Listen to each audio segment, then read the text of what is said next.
야곱이 밧단 아람 외삼촌 집에서 20년의 그런 타향살이를 하고 난 다음에 고향으로 돌아옵니다. 어떻게 보면 금이 환영을 하는 것처럼 야곱은 대성공을 물질적인 면에서 그렇게 이루고 돌아오는 걸음이었습니다.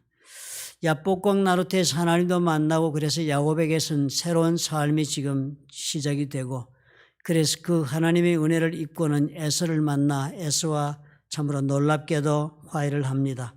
그 에서의 화해를 야곱이 얼마나 간절하게 원하였는가 하면은 창세기 33장에 보니까 에서가 자기 앞에 다가오니까 그들 앞에 나아가서 몸을 7번 땅에 굽히며 그의 형 에서에게 가까이 갔다. 참 간절한 자세를 보였습니다. 형 에서에게 자신이 그동안 에서 형에게 잘못하였던 것에 대한 진실로 회개하는 그런 모습을 그 자세에서 볼 수가 있습니다. 그러자 에서가 달려와서 그를 맞이하여 안고 목을 어긋 맞추어 그와 입 맞추고 서로 울었다 그랬습니다. 서로 울었다, 통곡했다 그랬습니다. 참 이런 놀라운 화해가 하나님의 자비하심 가운데, 하나님의 섭리하심 가운데 일어났던 것입니다. 사실 이 야곱에게 있어서는 일생일대에 가장 본인이 짐을 지고 있었던 그런 짐을 덜어내는 그런 놀라운 해결을 본 그런 사건이 된 것입니다. 그렇게 하고 나서는 에서와 야곱이 길을 헤어집니다. 그리고는 각자 자기의 길을 가서 그렇게 살기로 작정을 하고 길을 떠나는데요. 야곱은 무슨 생각인지 숫곳이라는 곳에 가서는 그 자리에서 멈춥니다. 아버지 이삭은 헤브론이라는 곳에 살고 있으니까 한참 내려가야 아버지가 있는 땅으로 가는데요. 그곳으로 목적지를 정해서 들어왔음에도 분명하고, 그런데도 불구하고 숫곳이라는 곳에 가서는 야곱이 그곳에서 자기를 위하여 집을 지었다 그랬습니다. 자기를 위해 집을 지었다 했으니까 아마 유목민으로서 장기적으로 이 땅에 정착하려고 마음을 먹은 것이 분명합니다. 그의 가축을 위하여는 우릿간을 지었다. 그러니까 가축도 가축을 그냥 들에서 먹이고 자고 하는 것이 아니라 우리를 지어서 가축을 돌보려고 그렇게 작업을 했으니까 벌써 이 숫곳이라고 이름한 이곳은 야곱이 정착하려고 마음을 먹고 그렇게 삶을 시작을 한 것입니다. 사실상 이 대단히 중요한 야곱의 심경의 변화가 보이는 것입니다. 이 숫곳이라는 곳은 밧단 아람에서 내려와서 가나안 땅에 들어와서 아마 만날 수 있는 첫 번째 아니면 두 번째 정도의 그런 도시가 될 것입니다. 그러니까 바로 국경 너머에서 가장 가까운 그런 도시에 들어왔습니다.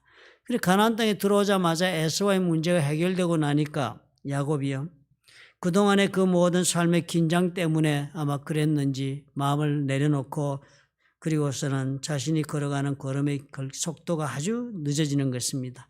그래서 우릿간도 짓고 집도 짓고 그곳에 살다가는 거기에서 가까운 약 한 20마일 혹은 30마일 거리에 있는 세겜이라는 도시로 나갑니다. 그리고 삶의 기반을 숫곳에 정해놓고 그리고 세겜성으로 또 나갔습니다. 그리고서는 세겜성에 가가지고서는 그 평안히 가나안 땅 세겜 성읍에 이르러 그 성읍 앞에 장막을 쳤다. 성이 보이는 그 앞쪽에다가 장막을 쳤습니다. 그러니까 장막을 친 것은 이 장막 친 것은 임시적인 그런 모습이죠. 집 짓는 것하고는 다르니까. 그리고 세겜에 아마 그렇게 가서 아마 세겜을 통해서 또 무슨 계획을 가지고 있었던지 간에 집은 그리고 우릿간을 지은 숫곳을 떠나서 세겜을 가서 세겜에서 장막을 치고서는 그곳에서 장막 친 그 땅을 세겜 사람들에게 돈을 주고 삽니다. 그가 장막을 친 밭을 세겜의 아버지 하몰의 아들들의 손에서 벳크시타에 샀다. 이 땅을 산다는 대단히 중요한 의미가 있습니다. 가나안 땅에서는요, 땅을 소유하면 그 땅을 소유함과 더불어 시민의 책임도 감당해야 하는 의무를 지게 되어 있습니다. 그 의무는 병력의 의무, 납세의 의무 등등을 말하는 것입니다. 그러니까 이 야곱이요, 이 가나안 땅에 들어와 이 땅을 샀다는 것은 벌써 이 땅을 산 그곳에서 자신이 삶을 살고 그리고 자신이 감당해야 될 의무가 있으면 나누어서 지겠다 하는 것을 표시한 것이나 다름이 없는 것이니까 대단히 중요한 행위를 지금 한 것을 우리가 봅니다. 그리고 분명한 것은 뭐예요? 지금 야곱은요, 아직 가야 할 길이 먼데도 불구하고 에서와 이런 문제가 해결되고 인생의 짐을 다 벗고 그리고 이제 참으로 이제는 자신이 준비한 모든 삶을 이제는 생각하는 만큼 그렇게 펼쳐나갈 수 있다는 생각이 들어서 그랬는지 이 모든 문제에서 마음을 내려놓고 그리고 참으로 긴장을 푼 그런 영적인 모습을 보여줍니다.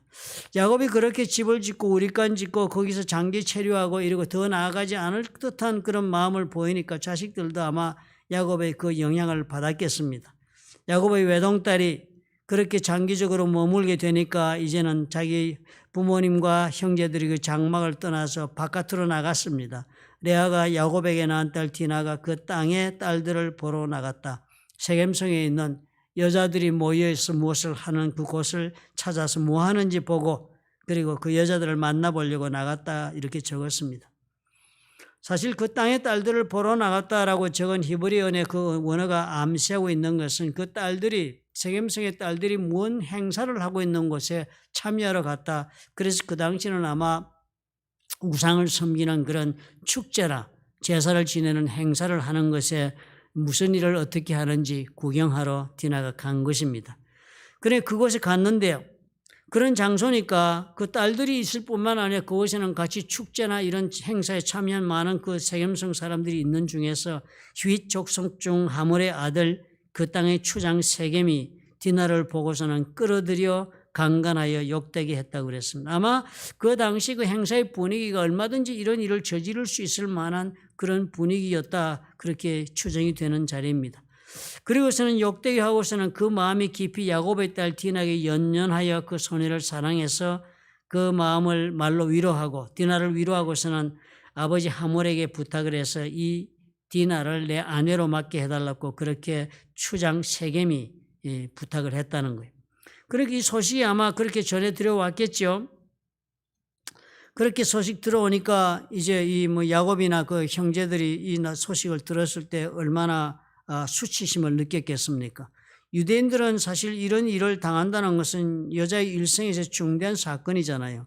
한 일생을 그 제대로 이제는 앞으로 정상적으로 살 수 없는 그런 일을 당한 것이니까 디나의 수치일 뿐만 아니라 온 종족의 수치가 된 것은 사실입니다. 그러니까 오빠들이 이제 그 생각을 그러고는 마음에 원한을 품고서는 보복을 하기로 작정을 했습니다. 그리고서는 딸을 줄 테니까 너희들도 우리와 같은 그런 신앙을 가지고 같은 삶의 그 스타일을 우리가 받아들이면 서로 교통하고 딸도 주고 너희들 딸도 우리가 취하고 그렇게 살겠다. 그 조건이 바로 우리가 받고 있는 할례를 너희들이 받아야 한다라고 요구를 하니까요. 그 세겜성 사람들이나 그 추장의 아들 그 하몰의 아들 추장 세겜이 그 말을 듣고는 그 참 좋은 말이다. 같이 이렇게 서로 살면 우리한테도 도움이 많을 것이다라고 자신들의 백성들을 설득해가지고 할례를 받습니다. 그렇게 할례를 받게 되니까 이 할례를 받아서 제3일째 되면 아마 가장 아프고 기동을 못하나 봐요. 그 제3일에 아직 그들이 아파할 때에 야곱의 두 아들 디나의 오라버니 시몬과 레위가 각기 칼을 가지고 가서 몰래 그 성읍을 기습하여서 그 모든 남자를 죽였다. 남자들이 꼼짝을 못하고 있으니까 그 성읍을 오빠가 뭐 둘이만 갔겠습니까? 종들도 데리고 그랬겠죠. 그래서 기습을 해가지고는 그 모든 남자를 성 안에 있는 남자를 죽이고 하몰도 죽이고 그 성의 추장인 그 하몰의 아들 세겜도 죽이고 그래서 디나를 세겜의 집에서 데려왔다고 그럽니다. 그리고 나머지 야곱의 아들들이 많지 않습니까? 그 나머지 야곱의 아들들은 또 더불어서 시체 있는 성읍으로 뭐 기습해서 엉망이 됐겠지. 아마 남자들 다 죽어 있는 그 성읍으로 가서는 노력을 했습니다. 그냥 좋은 거 다 탈취하고 그렇게 하면서도 스스로는 자신들의 정당성을 그들의 누이를 더럽힌 까닭이 있다라고 그렇게 말을 하면서 그렇게 했습니다. 그리고 재물도 빼앗고 그 성에 남아있는 자녀와 그의 아내들을 다 사로잡고 집속의 물건을 다 노력하는 엄청난 사건을 저질렀습니다. 이건 뭐 전쟁할 때 모습이에요. 그러니까 전쟁해가지고 완전히 그래 노력을 하고서는 그리고 뭐 사람 다 죽일 사람 다 죽이고 남자는 다 죽였으니까. 그런 남은 자녀들 뭐 그들의 아내들 이런 사람들은 다 사로잡고 왔으니까 엄청난 사건을 지금 저지른 거죠. 그래서 야곱이 이 사건을 보고서는요. 감당할 수 없는 지금 사건을 당한 거니까요. 시몬과 레위의 아들들은 뭐 원수가 없는 마음에 이렇게 했겠지만 야곱이 보니까 이 문제가 앞으로 보통이 아니다 하는 것이 이해가 되지요. 너희가 내게 화를 끼쳐 나로 하여금 이 땅의 주민국 가나안 족속과 브리스 족속에게 악취를 내게 하였도다. 지금 우리가 이런 냄새나는 그런 인간들이 되었다. 이제 우리는 숫자도 적은데 이제 앞으로 이 사건이 알려지면 이 땅에 있는 그 사람들이 연합해서 우리를 쳐서 멸망시키려 할 것이다. 그러니까 형제들이 대답을 하는 거예요. 그가 우리 누이를 장녀같이 대우하며 오르니까. 참 엄청난 사건이 지금 벌어진 것이. 그런데도 이 오빠들은 당연히 한 일을 했다 하지 앞으로 다가올 사건의 그 위중함을 알지를 못할 정도의 사람들이었습니다. 사건이 이만큼 심각하니까요. 이제 야곱은 정말 존폐 위기에 처하게 된 것입니다. 야곱의 말대로 그렇게 되니까 하나님이 개입하신 거예요. 하나님이 야곱에게 나타나셔서 일어나 베델로 올라가라 지시하시고, 그리고 하나님이 그 베델로 올라가 제단 쌓고 하나님 앞에 제사 드리게 하고서는 나머지 사건을 하나님이 붙잡으시는 것입니다. 사실 이 재앙을 보면서 우리에게 이 재앙이 과연 어떤 의미가 있는가 이 생각을 오늘 우리가 한번 해보고 싶습니다. 신앙생활로 이 사람들이 살았던 사람들이에요. 믿음으로 살았던 사람들입니다. 야곱의 자식들 다 여호와 하나님을 믿는 신앙 가운데 그렇게 가나안 땅에 왔으니까요. 그러나 이 모든 사람들이 지금 사탄의 교묘한 그런 올무에 빠져가지고 위기에 처한 것입니다. 디나가 그 원인 제공을 했지요. 디나는 아버지 야곱이 세겜성에 오래 정착하는 것이 영향을 입은 것입니다. 야곱이 벌써 신앙생활이 해이해지고 하나님 앞에서 모든 삶이 그다음 서행을 하기 시작하고 그렇게 되니까 그 모든 영적인 영향이 자식들에게 다 끼친 것입니다. 그리고 그 가운데 디나가요. 그런 까닭에 무방비 상태로 그 땅의 딸들을 보러 나갔다 한 것입니다. 여기 디나가 단순한 호기심에 무슨 친구 찾아간 것이 아니라 저들의 모임에 간 것이니까요. 저들이 하고 있는 그 행사에 간 것이니까 그 자리는 반드시 저들이 이방신과 연계된 행사를 하고 있는 자리니까요. 고대 사회 이방을 우상신을 섬기던 사람들은 모인 자리는 언제나 도덕적인 해이나 문란한 사건들이 벌어지는 자리인 것입니다. 요즘도 요즘도 그때 비슷한 모습이 이어지고 있는 것이 남미, 브라질 이런 데 보면 카니발이니 뭐냐는 이상한 그런 행사들이요. 그 말도 못하는 사건들이 벌어지는 그런 축제 기간들입니다. 그런 자리예요. 그러니까 이런 아주 유대인들로서는 도저히 이해할 수 없는 사건이 벌어지고 있는 그런 사단의 축제의 자리에 디나가 발을 들여 들어간 것입니다. 이곳에서 자신이 어떤 위기를 당할지에 대한 전혀 생각이 없는 소녀가 된 거예요. 그런 집안에서 보호받고 살았죠. 뭐 세상 물정을 모르는 상태에 살던 소녀니까 그곳에 들어갔으니 그것은 사단의 활동 무대인 것조차 생각조차 못하고 들어간 것입니다. 그랬으니까 사단이 저의 기회를 그냥 보내겠습니까? 에덴 동산에서부터 사단은 기회를 노리고 있지 않았습니까? 여자들의 그 순진무구한 마음이요. 영적으로 무장하지 않는 그 마음을 사단은 잘도 농락해 왔습니다. 하와는 어떻게 그렇게 농락당했어요? 자신의 그 교만한 생각 때문에 더 잘 살 수 있다, 하나님의 필적할 만큼의 자리에 갈 수 있다는 그 교만한 생각 때문에 하와는 사단에게 그냥 속아 넘어갔고요.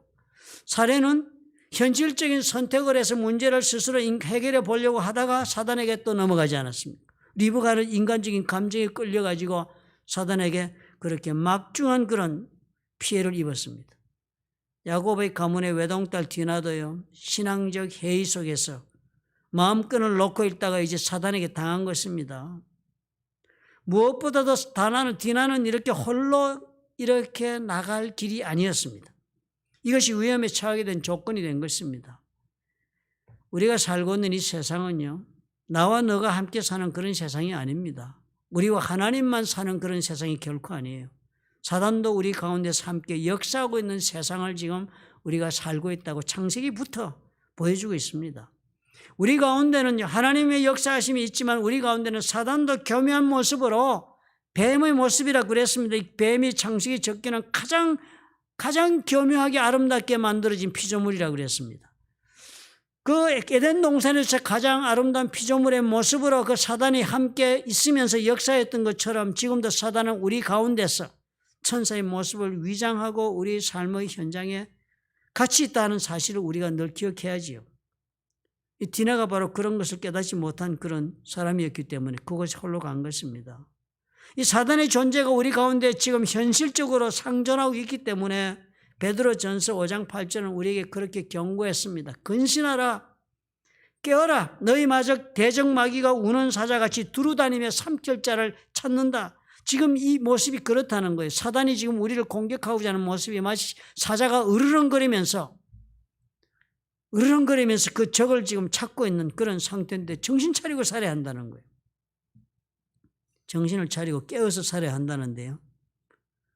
야곱이 삶에 그토록 자신이 긴장하고 매달렸던 문제가 쉽게 풀어지고 나니까 해이한 마음으로 자신의 삶의 자리도 그저 아직도 나아가야 할 길이 많은데도 불구하고 그 자리에 멈춰 현실에 안주하는 그런 선택을 하자 디나가 이런 일을 저지르는 그런 말미도 갖게 된 것입니다.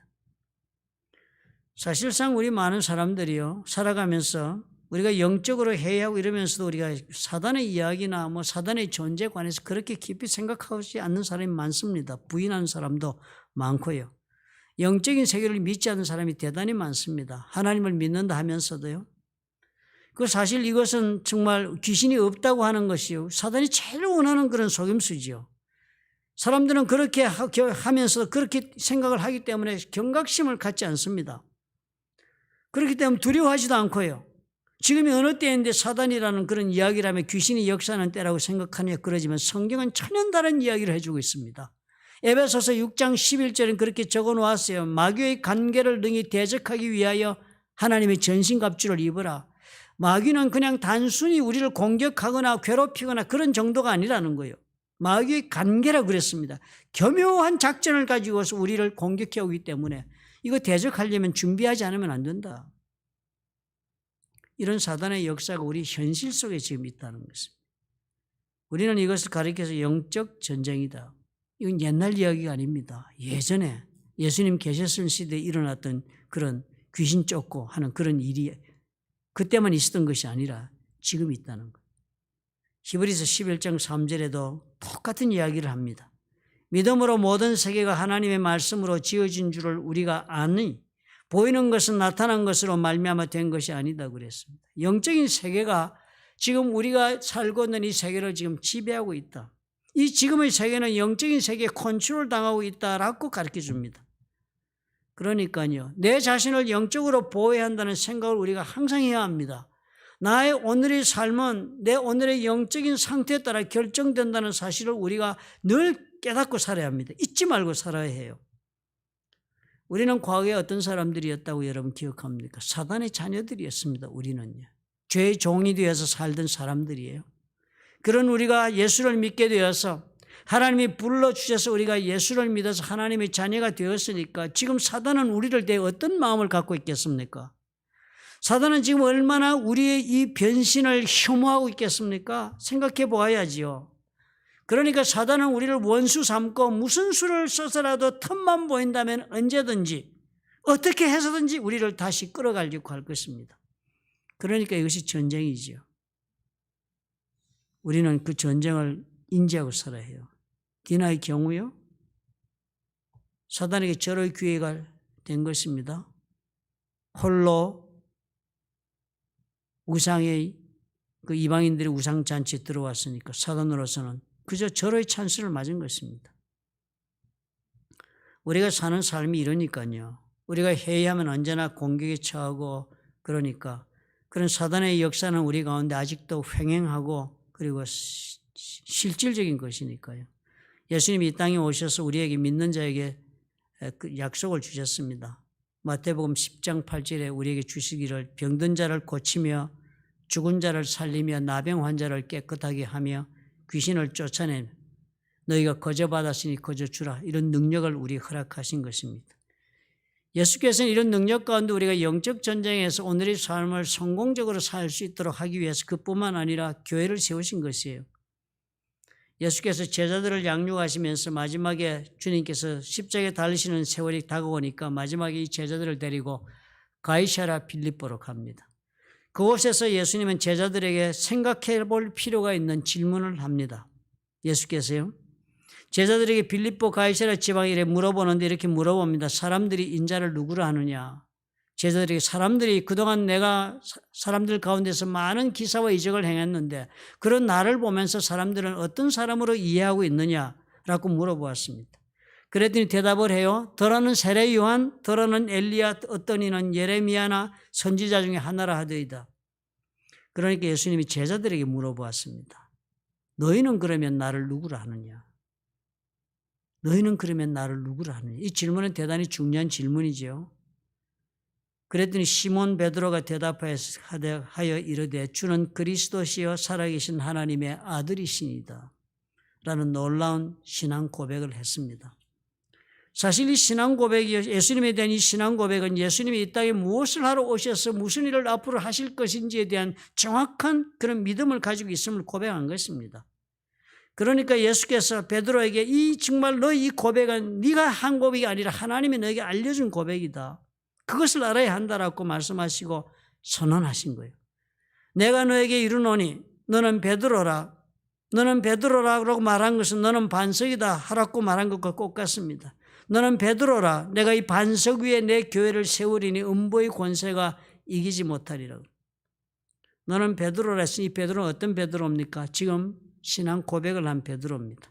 그러니까 베드로가 지금 이 신앙 고백이, 베드로가 한 이 신앙 고백이 반석 같은 그 밑받침이 되어서 그 위에 내가 교회를 세우겠다라고 주님이 선포하신 거예요. 그런 교회를 세우고서는 그 신앙 고백이 있는 사람들 위에 교회를 세우고서는 그 교회에게 예수께서는 원하시는 일이 음부의 권세가 이기지 못하는 일을 그렇게 하도록 하시겠다는 것입니다. 구성원은 제자들이지요. 비록 신앙 고백이 있다 하지만 사람들, 육적인 사람들로 이루어지는 것이 교회 구성원입니다. 그렇지만 그런 육적인 사람들로 이루어진 교회라 하지만 이 교회는 예수님이 세우시고 예수께서 직접 그 교회를 주관하시는 영적인 분이 주관하시고 계시니까 교회는 언제나 이중적 이런 요소가 있습니다. 우리 눈으로 볼 때는 인간의 연약함이 가득 차 있는 이런 교회 같지만 그 교회 신앙 고백이 있는 한 그 교회는 예수님의 능력의 역사가 함께 공존하고 있는 것이 교회입니다. 인간적인 것과 신적인 것이 공존하는 것이 교회예요. 세상적인 실망이 있어도 그곳에 역사하시는 하나님의 능력이 있는 것이 교회입니다. 그 교회를 통해서 예수께서는 음부의 권세가 감당치 못하는 그런 역사를 이루겠다고 그랬습니다.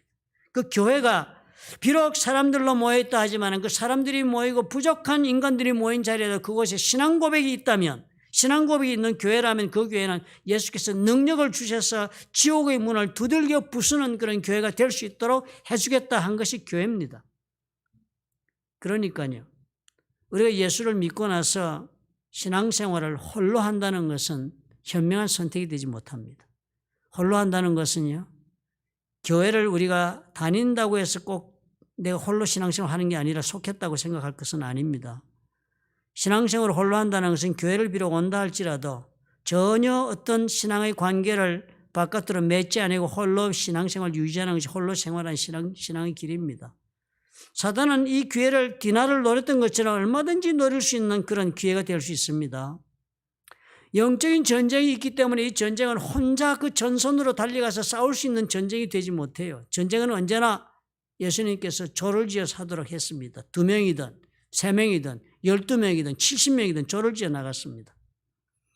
구원은 내 신앙 고백으로 받지만요, 이 구원의 신앙 고백은 내가 홀로 얻어야 할 고백입니다. 그렇지만 신앙 고백을 얻은 다음에는 이 전쟁은 교회 일원이 되어서 함께하는 것이 사탄과의 전쟁입니다. 그래서 사도 바울은 우리가 교회로 들어와서 그 일원이 되는 것을 가르쳐서 몸의 지체를 이루는 것에 비유했습니다.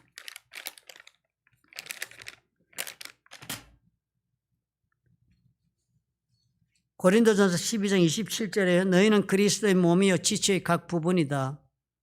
그리고 에베소에는 너희는 사도들과 선지자들의 터 위에 세우심을 입은 자라 그리스도 예수께서 친히 모퉁이 돌이 되셨다고 그랬습니다. 그래서 우리가 교회에 와서 신앙생활을 하는 것이요, 예수께서 교회를 이루신 그 교회 몸의 지체를 이루어서 주님이 주춧돌이 되고 세워나간 교회에 내가 한 자리를 차지하고 벽돌이 되어서 그 교회 기둥을 받고 벽을 만들고 하는 역할을 하듯이 그렇게 하는 것이 교회고, 그 교회가 하나님 함께 하시는 지옥의 문을 깨뜨리는 그런 능력 있는 교회가 되도록 하신다 한 것입니다. 그러므로 우리가 신앙생활하면서 이 비결을 우리가 알아야 해요. 그저 우리가 구원받아 천국 가는 것이 신앙의 전부가 될 수 없습니다. 왜냐하면 우리 앞에는 그 이후로부터 놓여있는 영적 전쟁이 있기 때문입니다. 나 홀로 걸어가는 길은 사단의 공격을 감당할 수 없습니다. 우리는 사단보다 능력이 많지 못해요. 골로새서 1장 18절은 설명하면서 그의 몸은 교회의 시작이다 그래서 교회의 머리다 그러셔서 예수님께서 교회가 머리가 되고 우리는 그 몸된 교회를 이룬다 그랬습니다. 그러니까 당연히 어떻게 해요? 우리의 생명은요, 교회 몸된 지체를 이루니까 머리 되시는 예수 그리스도로 우리에게 생명이 흘러 들어오는 것입니까? 그래서 우리는 교회에 들어가서 교회 일원이 되면 성장하고 그리고 또 성숙해 가는 것입니다. 성장은 하나님을 날로 알아서 능력이 늘어가는 것을 뜻합니다. 성숙이라는 것은 주변과 함께 관계하는 능력의 개발을 뜻합니다. 이 두 가지가 우리 가운데 일어나게 되는 거예요. 교회 일원이 되어야만 하는 이유도 바로 여기에 있는 것입니다. 그저 교회를 다닌다고 해서 우리가 성장하는 것만 가지고서 되는 것이 아니라 교회 일원이 되어서 관계 속에서 서로 살아나가는 이 성숙의 기회를 얻어서 우리가 발전해 나가는 것이 꼭 필요한 것입니다. 성숙해야만 하나님 앞에서 쓰임받아 능력을 나누어주고 그리고 또 능력을 받고 하는 이 교류가 일어날 수 있기 때문입니다. 교회 일원이 되면 이 성숙이 진행되고 그래서 홀로 교회를 다니는 것이 아니라 나의 것도 주고 남의 것도 받는 그런 관계를 이루는 삶을 우리가 선택할 수 있습니다. 이것이 실질적으로 교회 다니시면서 여러분이 소그룹에 속하여서 인간관계를 발전해 나가시는 것으로 나타나는 것입니다. 그러면 교회를 다니시다 여러분 이 활동에 여러분 열심으로 참여하시는 것이 여러분의 신앙 성장뿐만 아니라 영적인 전쟁에서 승리하는 그런 기회가 된다는 사실을 주목하셔야 해요. 저는 이 점을 대단히 안타깝게 생각하고 많은 분들에게 권면하고 또 이 점을 위해서 많이 기도합니다. 신앙생활이 여러분 자신이 하나님 앞에 올바르게 말씀 가운데 그렇게 성장했다고 해서 다 되는 것이 결코 아닙니다. 성장하였다 할지라도 얼마든지 그 공격에 상처받고 넘어지고 하는 것이 지금 신앙생활의 현실의 모습들입니다. 우리가 하나님 앞에서요. 참으로 성장한 것이 하나가 전부라면 무슨 걱정할 것이 있겠습니까? 각자 살아나가서 도생하면 그것으로 다 이 세상이 되겠죠. 그러나 그것이 결코 개인의 신앙을 유지할 수도 없는 모습으로 존재한다는 것을 그 위험성을 깨닫지 못하는 것을 우리가 알지 못하고 있기 때문인 것입니다. 성숙하지 못하면 아무런 열매를 맺지 못하는 것이 아무 쓸모가 없는 것이 됩니다. 나의 신앙이 아무리 지식이 많다 할지라도 성숙하지 못하면 능력을 발휘하지 못합니다.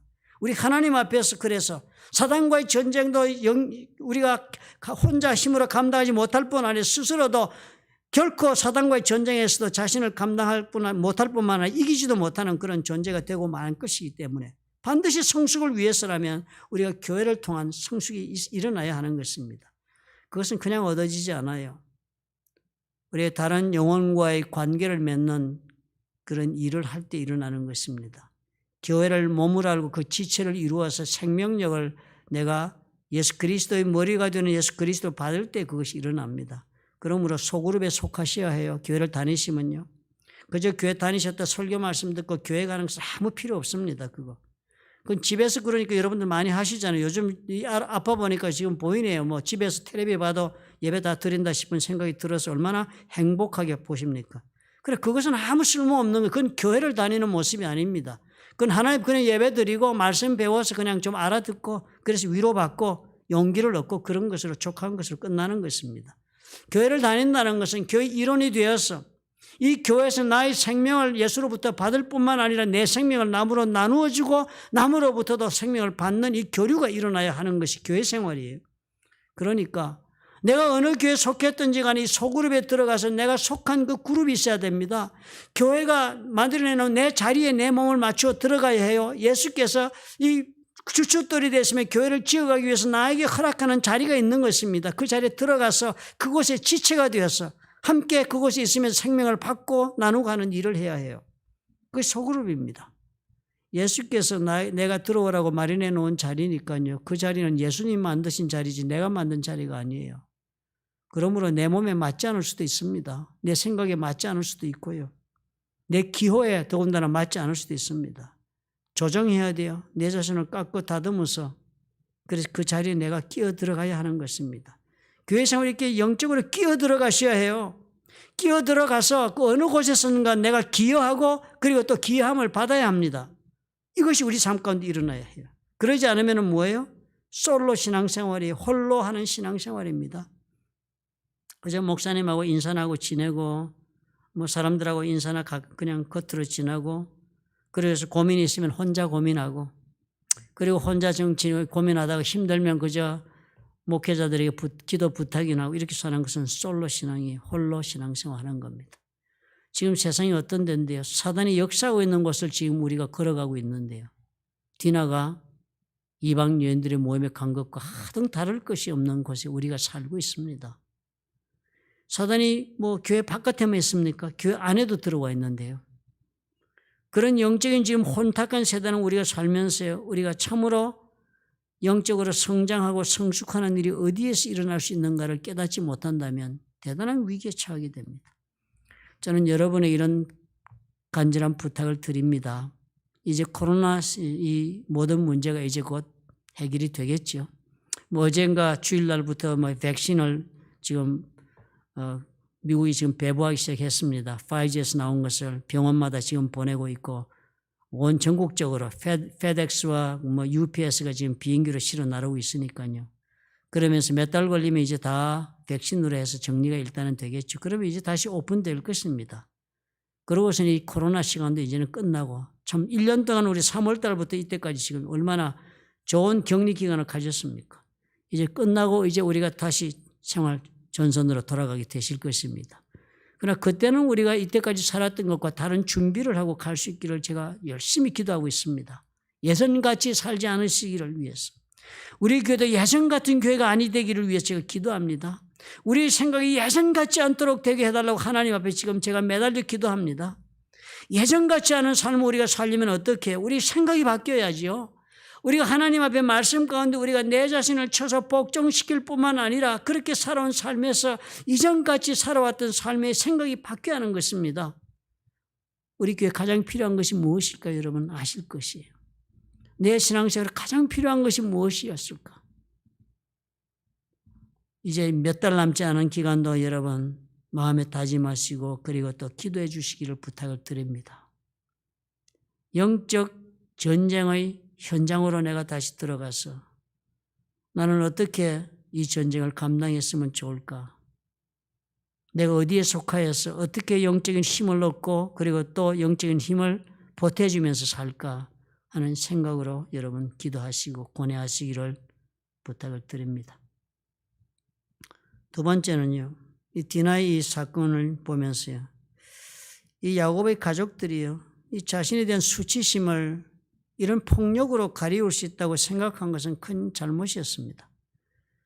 이렇게 죄에 대한 수치심이나 자신의 부끄러움 이런 방법으로 덮고 그리고 감추려 한다고 해서 해결될 것이 결코 아닙니다.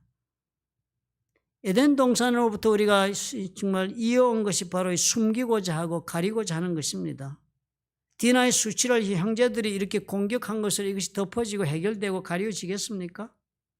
결코 그렇지 못합니다. 오히려 그보다는요, 이 자신들의 상처에 대해서 이렇게 덮고 숨기고 이렇게 하는 것보다는 오히려 내 상처에 대해서 용기를 가지고 이것을 드러내면서 치유를 구할 수 있어야만 그것이 해결이 되지 않겠습니까? 우리가 살아가면서요, 우리 삶 가운데는 우리가 부끄럽게 여겨야 할 부분도 많을 것이고 그리고 또 가리고 그래서 가리면 해결될 것으로 기대할 수 있는 그런 오해도 여러 곳에서 우리는 느끼게 될 것입니다. 그러나 그것이 가리면 가릴수록 나는 더욱더 내 인생을 공격적으로 경영하고 있는 것을 발견하게 될 것이에요. 내가 정말 성숙한 사람이 되어 사람들과의 관계를 제대로 주고받고 그리고 나누고 하면서 영적인 힘을 얻어 영적 전쟁을 준비하고 감당하는 사람이 되는 것보다는 오히려 내가 내 문제를 가리고 그리고 부끄럽게 생각하고 숨기고 있는 한은 나는 더욱더 공격적이 되면서 성숙한 모습으로 인생을 그렇게 이루어나가지 못합니다. 결과는 어떻게 해요? 재앙만 더 초래할 따름이에요. 야곱이 그렇게 경험하지 않습니까? 야곱이 지금 그렇게 돼가지고 결국은 우리가 냄새나는 족속이 되고 말았다. 이제는 우리가 멸망이다 라고 얘기한 것처럼 그 이상 아무것도 없는 것이 없다는 사실을 우리가 발견합니다.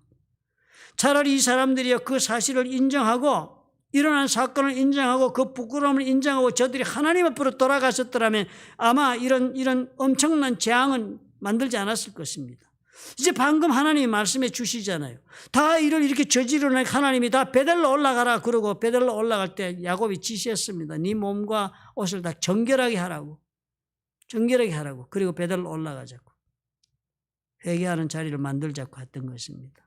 이 디나의 문제, 이런 영적 전쟁에 잘못된 이 모든 문제에 관해서 우리가 하나님 앞에 경각심을 가지고 내 자신을 지키지 못한 것에 대한 회개가 앞서야 된다라고 지금 알려주는 것이지. 그것을 감추고 숨기고 그리고 그것을 폭력이라는 것으로 위장한다고 해서 없어지는 것이 결코 아닌 것입니다. 우리는 우리 살아가면서요, 우리가 하나님의 은혜를 입고 능력 가운데 살기를 원하면서도 이렇게 숨기고 감추고 피하고 가리고 해서 치유를 입지 못합니다. 치유는 우리 하나님으로부터 오는 것이 내 손으로 내는 것이 아니지요. 내 손으로 내 답을 내지 못한다고 그래서 해답이 없다고 생각하고 산다면 그 사람은 신앙인이 아니지요.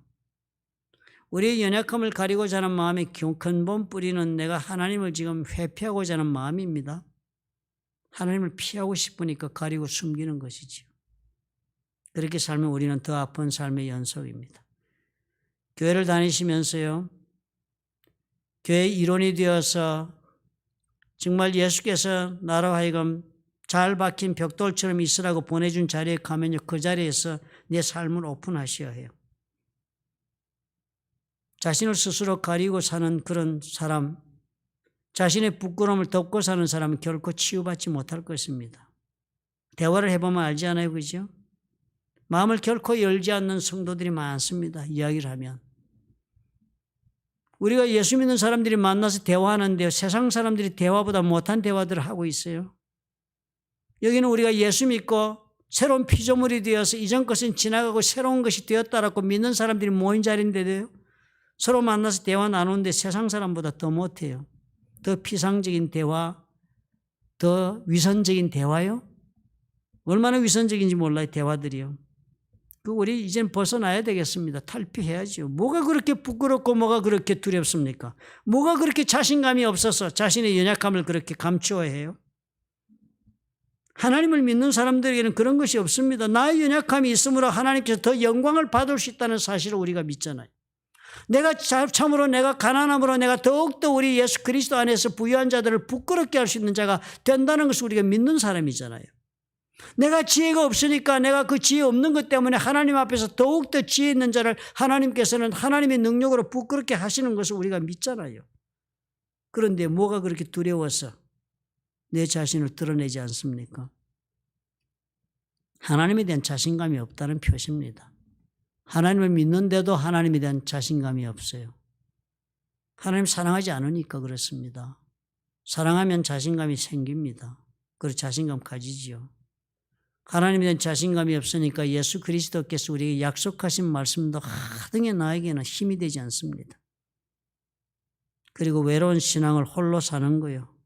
홀로 덮을 것 덮고 가릴 것 다 가리고 갈 데는 없으니까 하나님께는 왔다 하는 모습 이상 아무것도 아닌 신앙의 길을 가는 거예요. 예수님과 함께 해야 합니다. 예수님의 생명력을 우리가 입어야 합니다. 그러려면 머리가 되시는 예수님에게 연결된 지체가 되어야 하고 예수께서 주춧돌을 까시고 그 다음에 우리로 하여금 그 집을 짓듯이 그곳에 박히게 했다 하시니까 그 자리에 나를 맞추어서 나에게 주어진 자리에 붙어야 합니다. 맞춰 들어가서 살아야 해요. 그리고 성숙할 수 있도록 자신의 인생을 열어야 합니다. 하나님에게 자신감을 가지시고 신앙생활 하시기를 부탁을 드립니다. 이미 예수께서 전쟁은 다 이겨놓은 전쟁이라 할지 우리에게 주어지는 전투가 있습니다. 인천 상륙작전으로 우리가 그 기억을 잘 하시면 비유가 될 것입니다. 인천 상륙작전을 해서 먼저 남한은 다 아군의 수중에 들어왔습니다. 그렇지만 그 안에는 남아있는 적군들이 얼마나 많았습니까? 지역마다 전투가 벌어졌습니다. 지리산에서는 빨치산 전투가 있었고 별별 곳에서 그 전투로 많은 아군들이 죽었습니다.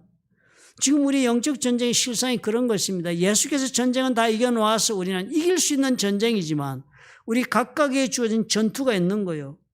이 전투에서 우리가 살아남아야지요. 그러기 위해서는 우리가 어떻게 해요? 예수 그리스도의 이 말씀 우리가 명심해야 합니다. 우리가 예수 그리스도의 머리가 되는 그 교회 일원이 되어서 주님이 주신 자리에 붙어서 주님으로부터 생명력을 받아 성숙할 수 있는 사람이 될 수 있는 인생을 열고 자신의 인생을 살아야 해요. 교회 생활을 그렇게 하셔야 합니다. 그렇게 하셔야만 여러분에게 하나님의 능력이 있는 그런 신앙생활이 돼요. 지금처럼 하시면 글쎄요. 제가 보장할 수 있는 성경적 말씀은 없어 보이네요. 여러분에게 놀라운 도전이 있기를 바랍니다. 한 번은 이 선을 넘으셔야 한다 생각하시고 과감하게 내 인생을 열고 수용할 줄 알고 나눌 줄 아는 그런 신앙생활, 주님께 붙어서 이것이 나의 주어진 자리다 생각하고 사명감을 가지고 인생을 한번 신앙 가운데 시작해 보시기를 부탁을 드립니다. 새로운 삶이 여러분에게 주어질 것을 저는 확실히 믿습니다. 기도하겠습니다. 좋으신 아버지 감사합니다. 21일 기도회가 하나님이여 참으로 그저 텔레비 앞에 잠깐 앉아서 아니면 전화기 앞에 잠깐 앉아서 그저 생각하다 지나가는 기회가 아니라 놀라운 변화가 일어날 수 있는 도전의 시간들이 될 수 있도록 자비를 베풀어 주옵소서. 아버지께서 함께 하시고 인도해 주실 줄 믿습니다. 주께 의지하옵나니 주님 성령의 기름 부으심으로 기도할 수 있도록 축복해 주시옵소서. 예수님 이름으로 기도합니다. 아멘.